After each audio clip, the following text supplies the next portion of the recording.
तो सभी को जय हिंद। तो इस वीडियो में हम क्या करने वाले हैं, यूपी जीके का ये जो बुक पीडीएफ है मैंने टेलीग्राम पे डाला है। टेलीग्राम पे मैंने इसको अपलोड कर रखा है, तो पहले आप लोग टेलीग्राम ज्वाइन कर लीजिए अगर कोई नया देख रहा है तो। नाम है लर्निंग इज स्टार्टेड, डिस्क्रिप्शन में भी मैं लिंक दे देता हूँ, ठीक है। तो आज हम 14वां चैप्टर करेंगे। इससे पहले हमने 13 चैप्टर कर लिया, तो आज हम 14 और 15 दोनों करेंगे, ठीक है। बहुत ज़्यादा प्रश्न नहीं है, थोड़ा थोड़ा प्रश्न है। तो अगर आप में से किसी का यूपी जीके तैयार नहीं है और वो यूपी जीके इतने कम समय में तैयार करना चाहता है, तो यकीन मानिए कि केवल इस किताब में 20 या 19 चैप्टर हैं और बहुत ज़्यादा बड़े बड़े नहीं हैं। केवल इसी को 2 से 3 बार अगर कर लेते हैं तो एक भी प्रश्न यहाँ से बाहर नहीं जाएगा, ये यकीन मानिए, एक भी प्रश्न इससे बाहर नहीं जाएगा, ठीक है। तो मैंने कहा था आप लोगों से करने के लिए, लेकिन आप में से बहुत से लोग ये कहते हैं कि भाई खुद करा दिया करो, वो अच्छा रहता है, ठीक है। तो मैं यहाँ पे करा देता हूँ। तो ये हमारा 14वां चैप्टर है। तो चलिए बिना टाइम बर्बाद किए चलिए शुरू करते हैं। भाई बहुत ज़रूरी है, ये मोस्ट इंपॉर्टेंट है, ठीक है। तो 14वां चैप्टर में हमारा जो टॉपिक है साहित्य एवं पत्रिकाएं, साहित्य एवं पत्रिकाएं, ठीक है। तो चलिए शुरू करते हैं।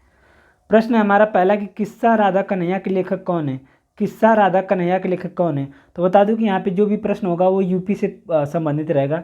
किस्सा राधा कन्हैया के लेखक कौन है, तो Nawab Wajid Ali Shah. Option number A Nawab Wajid Ali Shah.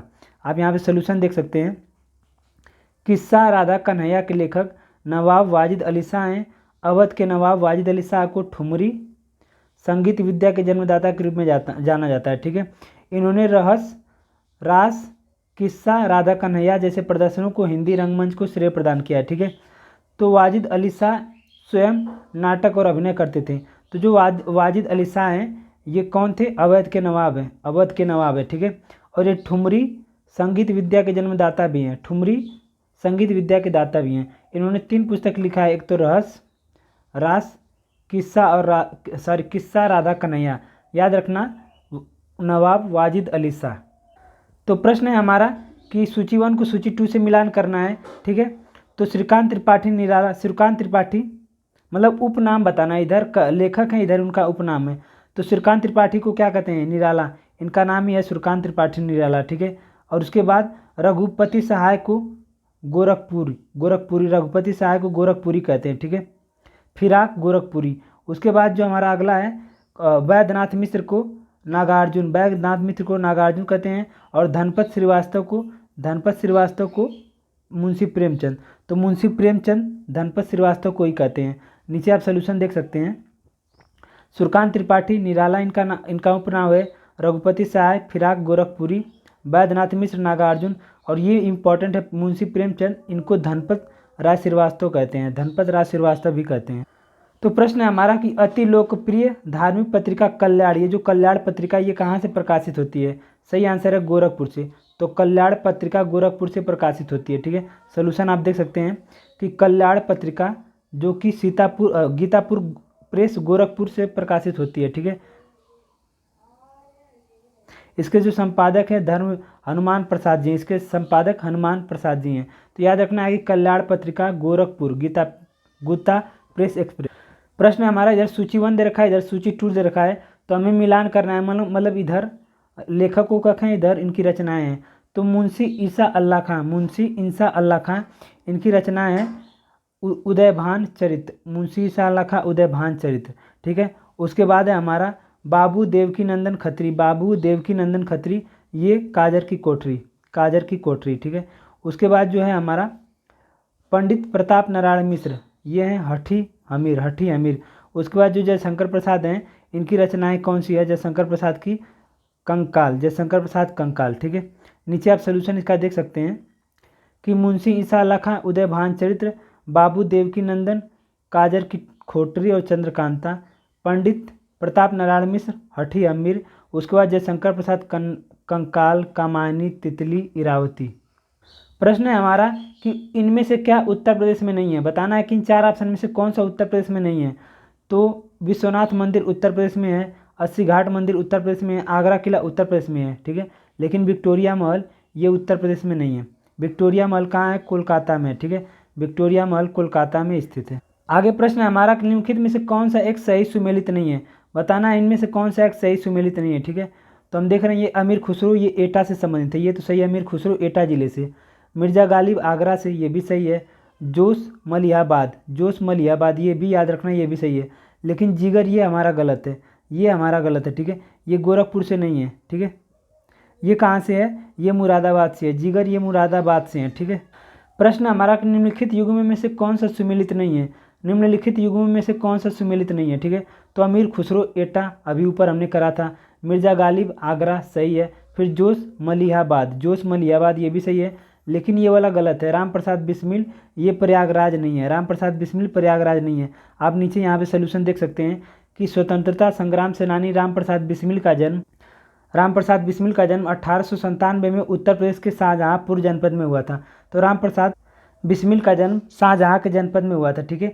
और इन्हें काकोरी डकैती कांड में पकड़कर अंग्रेजों ने फांसी दी थी। तो याद रखना राम प्रसाद बिस्मिल कहाँ से हैं, शाहजहाँपुर। प्रश्न है कि निम्नलिखित में से कौन फारसी का प्रथम कवि था जिसने अपनी कविता में भारतीय पर्यावरण को चित्रित किया। कौन फारसी का प्रथम कवि था जिसने अपनी कविता में भारतीय पर्यावरण को चित्रित किया। तो इसका सही आंसर है अमीर खुसरो, सही आंसर है अमीर खुसरो, ठीक। प्रश्न है हमारा कि गोदान किसके द्वारा लिखी गई है। तो सब जानते हैं गोदान मुंशी प्रेमचंद, मुंशी प्रेमचंद के द्वारा गोदान। तो इनकी अन्य रचनाएं हम यहाँ पे देख लेते हैं। तो गोदान जो है मुंशी प्रेमचंद की रचना है, इनकी अन्य रचनाएं सेवा सदन, प्रेमाश्रय, रंगभूमि। अगर किसी को लगता है कि ये लिखना चाहिए तो लिख लीजिए, सेवा सदन, प्रेमाश्रय, रंगभूमि, निर्मला, कायाकल्प, गबन, कर्मभूमि, मंगलसूत्र, संग्राम, कबीला प्रेम, प्रेम की वेदी, कबीला प्रेम की वेदी, ठीक है। तो ये जैसे मुंशी प्रेमचंद की रचनाएं हैं। प्रश्न है कि राष्ट्रीय कवि मैथिली शरण गुप्त का जन्म उत्तर प्रदेश के कहाँ हुआ था। तो सबसे पहले आप लोग याद रखना कि जो ये मैथिली शरण गुप्त हैं इनको राष्ट्रीय कवि कहा जाता है, मैथिली शरण गुप्त को राष्ट्रीय कवि कहा जाता है। और उनका जन्म झांसी में हुआ था, झांसी में मैथिली शरण गुप्त का जन्म मतलब ये झांसी से संबंधित है, ठीक है। तो आप लोग यहाँ पे देख सकते हैं राष्ट्रीय कवि मैथिली शरण गुप्त का जन्म 3 अगस्त 1886 में झांसी में हुआ था, ठीक है। और मैथिली शरण गुप्त को दद्दा के नाम से भी जाना जाता है, दद्दा के नाम से भी जाना जाता है। मैथिली शरण गुप्त की रचनाएं पंचवटी, साकेत, जयद्रथ वध, यशोधरा, द्वापर, झंकार, जय भारत। प्रश्न है हमारा और ये यूपी कांस्टेबल में पूछा गया है कि भारतीय साहित्य में आरंभिक 20वीं शताब्दी के मुख्य हिंदुस्तानी लेखक धनपत राय के नाम से किसे जाना जाता था।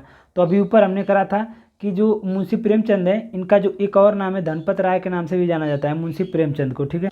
प्रश्न है कि उर्दू शायरी में फिराक गोरखपुरी के नाम से कौन जाने जाते हैं, फिराक गोरखपुरी। तो इसका सही आंसर है रघुपति सहाय। तो रघुपति सहाय को फिराक गोरखपुरी के नाम से जाना जाता है, रघुपति सहाय को फिराक गोरखपुरी के नाम से जाना जाता है। प्रश्न है कि उत्तर प्रदेश महिलाओं से संबंधित पहली पत्रिका 1874 में प्रकाशित करने का भी श्रेय जाता है, जिसके संपादक हरिश्चंद्र थे, भारतेंदु हरिश्चंद्र थे, ठीक है। तो इसका सही आंसर है बाल बोधनी।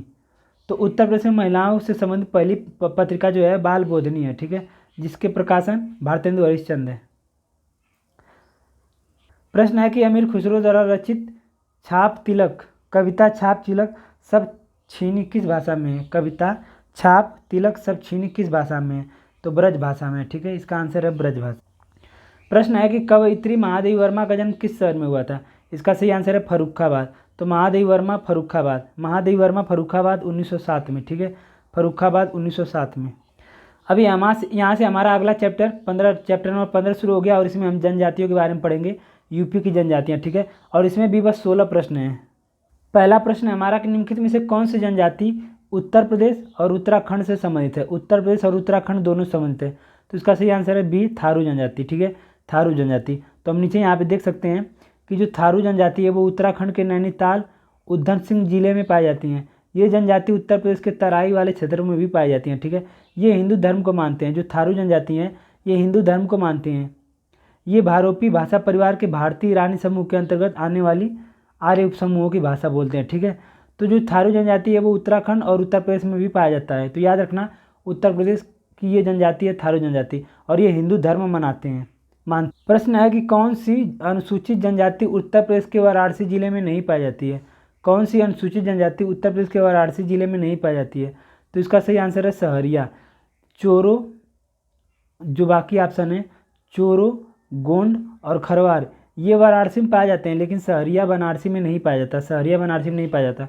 तो उत्तर प्रदेश के वाराणसी जिले में सहरिया जनजाति नहीं पाई जाती है। सहरिया जनजाति ललितपुर जिले में पाई जाती है, ललितपुर जिले में, जो कि एकदम नीचे है उत्तर प्रदेश के, ठीक है, दक्षिण में है, ललितपुर जिले में पाई जाती है। तो वाराणसी में पाए जाने वाली जनजातियाँ चोरो, गोंड, खरवार, धूरी, ओझा नायक पथारी है, ठीक है। और जो सहरिया है वो ललितपुर, सहरिया ललितपुर। प्रश्न है हमारा कि अगरिया, बेगा, भुइया अनुसूचित जनजातियाँ उत्तर प्रदेश के निम्नलिखित किस जिले में पाई जाती हैं। अगरिया, बेगा, भुइया ये जनजातियाँ किस जिले में पाई जाती हैं। सही आंसर है सोनभद्र। तो सोनभद्र इसका सही आंसर है, ठीक है। तो यहाँ पे आप सोल्यूशन देख सकते हैं कि अगरिया, बैगा, भुइया, पठारी, परहैया, भुनिया आदि ये जनजातियाँ सोनभद्र में पाई जाती हैं, ठीक है। और उसके बाद जो सहरिया जनजाति है वो ललितपुर में पाई जाती है, सहरिया जनजाति ललितपुर में पाई जाती है। इसके बाद खरवार जनजाति ये देवरिया, बलिया, गाजीपुर, पंखा व पनिका जनजाति सोनभद्र, गाजीपुर में पाई जाती है। और ये जो पंखा जनजाति है, पंखा और पनिका जनजाति ये सोनभद्र और मिर्ज़ापुर में पाई जाती है, ठीक है। प्रश्न है हमारा कि उत्तर प्रदेश और उत्तराखंड राज्यों की निम्नलिखित जनजातियों में से किस में युवागृह प्रथा प्रचलित है। युवागृह प्रथा प्रचलित है, तो इसका सही आंसर है भेटिया, भोटिया। तो उत्तर प्रदेश और उत्तराखंड राज्य की भोटिया जनजाति में युवागृह प्रथा प्रचलित है, जिसे रंगभंग भी कहते हैं, ठीक है। तो भोटिया में युवागृह प्रथा प्रचलित। प्रश्न है कि उत्तर प्रदेश के निम्नलिखित जिलों में से निम्नलिखित जिलों में से कहाँ अनुसूचित जातियों की संख्या सर्वाधिक पाई जाती है। तो इसका सही आंसर है सीतापुर में। तो सीतापुर में अनुसूचित जातियों की संख्या सर्वाधिक पाई जाती है। इसका सलूशन देख लेते हैं। तो यहाँ पे हम समझते हैं कि जनगणना 2011 के अनुसार अनुसूचित जातियों की सर्वाधिक संख्या उत्तर प्रदेश के 3 जिले क्रमशः सीतापुर जिसमें 14 लाख के आसपास, फिर प्रयागराज 13 लाख के आसपास तथा हरदोई। तो सबसे ज़्यादा सीतापुर, फिर प्रयागराज, फिर हरदोई में। जबकि अनुसूचित जाति की प्रतिशत के अनुसार मतलब जनसंख्या के हिसाब से तो सीतापुर सबसे पहले स्थान पे है, लेकिन जब बात करें प्रतिशत की तो कौशाम्बी पहले स्थान पे है, कौशाम्बी 34.72, ठीक है। और सीतापुर दूसरे स्थान पे है 32.3। प्रश्न है कि उत्तर प्रदेश के तराई क्षेत्र में निम्नलिखित में से कौन सी अनुसूचित जनजाति पाई जाती है। उत्तर प्रदेश के तराई क्षेत्र में निम्नलिखित में से कौन सी अनुसूचित जनजाति पाई जाती है। तो इसका सही आंसर है बुक्सा, बुक्सा। सलूशन देखते हैं। बुक्सा जनजाति के लोग तराई क्षेत्र में मुख्यतः बिजनौर और आगरा के जिले में पाए जाते हैं। तराई क्षेत्र बिजनौर और आगरा के जिले में पाए जाते हैं। छोटी छोटी ग्रामीण बस्तियों में रहने वाले इन लोगों को राजपूतों के पटवार घराने से संबंधित किया जाता है। खासी मेघालय में, भेटिया उत्तर प्रदेश के उत्तराखंड में, भोटिया उत्तराखंड में, गोंड जो है उत्तर प्रदेश के गोरखपुर, देवरिया और बलिया में पाई जाती हैं। प्रश्न है कि उत्तराखंड के अलग हो जाने के पश्चात उत्तर प्रदेश में कौन सी जनजातियाँ रहती हैं, ठीक है। तो इसका सही आंसर है खासी। तो आपको पता ही है कि ये पूर्व में पड़ता है, जो थारू और बुक्सा 1 और 3। तो ऑप्शन नंबर डी 1 और 3 थारू और बुक्सा उत्तर प्रदेश में पाई जाती हैं। यहाँ पे सलूशन आप देख सकते हैं कि 2011 की जनगणना के अनुसार उत्तर प्रदेश में कुल अनुसूचित जातियों की संख्या कितनी है, 11,34,273, जो कि 0.6% है। और उत्तर प्रदेश में कौन कौन सी जनजातियाँ थारू, बुक्सा, खरवार, सहरिया आदि प्रमुख जनजातियाँ पाई जाती हैं। जनसंख्या की दृष्टि से राज्य की सबसे बड़ी जनजाति थारू है। तो थारू सबसे ज़्यादा जनजाति सबसे बड़ी जनजाति है उत्तर प्रदेश की। प्रश्न है कि निम्नलिखित जनजातियों में से किसकी संख्या उत्तर प्रदेश में सर्वाधिक है। निम्नलिखित जनजातियों में से किसकी संख्या उत्तर प्रदेश में सर्वाधिक है। तो option number B Tharu, Tharu की जनसंख्या उत्तर प्रदेश में सर्वाधिक है। सलूशन आप यहाँ पे देख सकते हैं कि 2011 की जनगणना के अनुसार उत्तर प्रदेश में सर्वाधिक थारू जनजातियाँ हैं, ठीक है। कुल जनजातियों की संख्या का इनका प्रतिशत 74, मतलब जितने भी भारत में टोटल 11 लाख समथिंग जनजातियाँ हैं, तो उसमें से 77% थारू हैं, ठीक है। और ये थारू हैं ये तराई क्षेत्र में निवास करती हैं। और दूसरे स्थान पर बुक्सा है, थारू के बाद बुक्सा है। प्रश्न है कि भारत के निम्नलिखित में से किन राज्यों में थारू जनजातियाँ निवास करती हैं। तो इसका सही आंसर है उत्तर प्रदेश और उत्तराखंड। थारू जनजाति उत्तर प्रदेश और उत्तराखंड। यहाँ पे सलूशन दे रखा है कि थारू जनजातियाँ उत्तराखंड और उत्तर प्रदेश में पाई जाती हैं। तो उत्तर प्रदेश के महाराजगंज, सिद्धार्थनगर, श्रावस्ती, बहराइच, लखीमपुर खीरी। उत्तर प्रदेश के महाराजगंज, सिद्धार्थनगर, श्रावस्ती, बहराइच, लखीमपुर खीरी इन राज्यों में पाई जाती है। प्रश्न है कि उत्तर प्रदेश की कौन सी निम्नलिखित जनजाति दीपावली को शोक के रूप में मनाती है। सही आंसर है थारू। तो थारू जनजाति दीपावली को शोक के रूप में मनाती है। प्रश्न है कि निम्नलिखित में से कौन सी अनुसूचित जनजाति बिजनौर जिले में निवास करती है। कौन सी अनुसूचित जनजाति बिजनौर जिले में निवास करती है। तो महागिरी, तो महागिरी बिजनौर जिले में निवास करती है, ठीक है। Option number C. प्रश्न है कि बादा जनपद के पाठा क्षेत्र के मुख्य निवासी, बादा जनपद के पाठा क्षेत्र के मुख्य निवासी। सही आंसर है खरवार। प्रश्न है कि उत्तर प्रदेश की निम्नलिखित जनजातियों में से कौन बहु विवाह व्यवस्था को आचरित करती है। कौन सी जनजाति में बहु विवाह प्रचलित है। तो इसका सही आंसर है जौनसारी, जौनसारी। तो जौनसारी मुख्य रूप से उत्तराखंड की प्रमुख जनजाति है। ठीक है, यह उत्तर प्रदेश के पुराला क्षेत्र में यह जनजाति पाई जाती है। यह जनजाति बहुविवाह व्यवस्था को आचरित करती है। इसके अलावा बुक्सा जनजाति में कुछ हद तक बहुविवाह और विधवा विवाह प्रचलित है। प्रश्न है कि भारत सरकार ने किस वर्ष उत्तर प्रदेश की 10 नई आदिवासी जाति को अनुसूचित जनजाति के रूप में सूचीबद्ध किया? तो इसका सही आंसर है 2003। तो 2003 में 10 नई जनजातियों को शामिल किया गया। आप यहाँ सोल्यूशन देख सकते हैं कि केंद्र सरकार ने अनुसूचित जनजाति अधिनियम 2003 पारित किया। वर्ष 2003 में 10 नए आदिवासियों को अनुसूचित जाति के रूप में सूचीबद्ध किया गया। प्रश्न है कि निम्नलिखित में से कौन सी जनजाति उत्तर प्रदेश की अनुसूचित जनजाति की सूची में शामिल नहीं है? तो ये लास्ट है, तो इसका सही आंसर है तड़वी, ये वाला नहीं है। बाकी राजी, थारू, बुक्सा ये अनुसूचित जनजाति में शामिल है। तो थोड़ा सा एक बार हम देख लेते हैं। जनगणना 2011 के अनुसार प्रदेश की कुल जनसंख्या में अनुसूचित जनजाति 0.6% है।